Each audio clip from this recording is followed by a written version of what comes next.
మరుసటి రోజు రాత్రి ప్రియా వాళ్ళ పెద్దనాన్న తాంత్రిక్ని పిలుచుకొని వస్తుంది.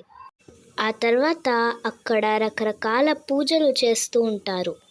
ఓం భీం క్రీం ఆవాహయామి. ఆ తర్వాత అక్కడకు దయ్యం వస్తుంది.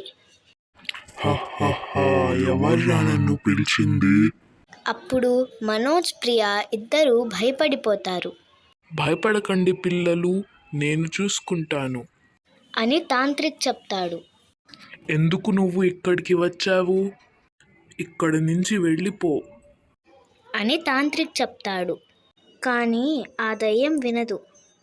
నా రోడ్డు దగ్గరికి వచ్చి నన్ను ఇక్కడి నుంచి వెళ్ళమంటారా? అవును, అసలు నువ్వు ఎందుకు ఇక్కడికి వచ్చావు? ఒకప్పుడు నేను నా పిల్లలు మనవరాలతో కలిసి ఉండేదాన్ని. అప్పుడు ఒకరోజు వాళ్ళు నన్ను ఈ రోడ్డు దగ్గరికి వదిలేసి వెళ్ళిపోయారు. నేను అడుక్కొని ఉండేదాన్ని. చాలా భయపడి ఉండేదాన్ని. ఒకరోజు నన్ను కారు గుద్దేసింది. అప్పుడు నేను చచ్చిపోయాను. అసలు నువ్వు ఇక్కడి నుంచి వెళ్ళిపోవాలంటే మేము ఏం చేయాలి? నన్ను వదిలేసి వెళ్ళిపోయారు కదా నా పిల్లలు, వాళ్లతో మాట్లాడి వాళ్లకు గుణపాఠం చెప్పాలి. అప్పుడు నేను ఇక్కడ నుంచి వెళ్ళిపోతాను.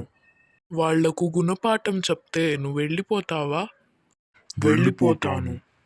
అయితే రేపు నీ పిల్లలను ఇక్కడ తీసుకొని వస్తాను. అప్పుడు నువ్వు వాళ్ళతో మాట్లాడి వాళ్లకు గుణపాఠం చెప్పి ఇక్కడ నుంచి వెళ్ళిపోవాలి. సరే. ఆ తర్వాత అందరూ వాళ్ళ వాళ్ళ ఇంటికి వెళ్ళిపోతారు. ఆ తర్వాత మనోజ్ నార్మల్గా స్కూల్కి వెళ్ళి స్కూల్లో మంచిగా ఉండి ఇంటికి వస్తాడు. ఓ, నీ పిల్లల్ని పిలుచుకొని వచ్చాను. పిల్లలు, మీరు నన్ను ఎంత మోసం చేశారో తెలిసిందా? ఆ రోజు హాస్పిటల్ అని చెప్పి నన్ను ఇక్కడికి తీసుకుని వచ్చి వదిలేశారు. సారీ అమ్మా, మేము చాలా తప్పు చేశాము, ఇంకోసారి అలా చెయ్యము అని అనగానే ఆ దయ్యం అక్కడి నుంచి వెళ్ళిపోతుంది. సో ఇక్కడితో ఈ కథ సమాప్తమయ్యింది. సో ఈ వీడియో నచ్చితే లైక్, షేర్, సబ్స్క్రైబ్ చేసుకోండి. Bye friends.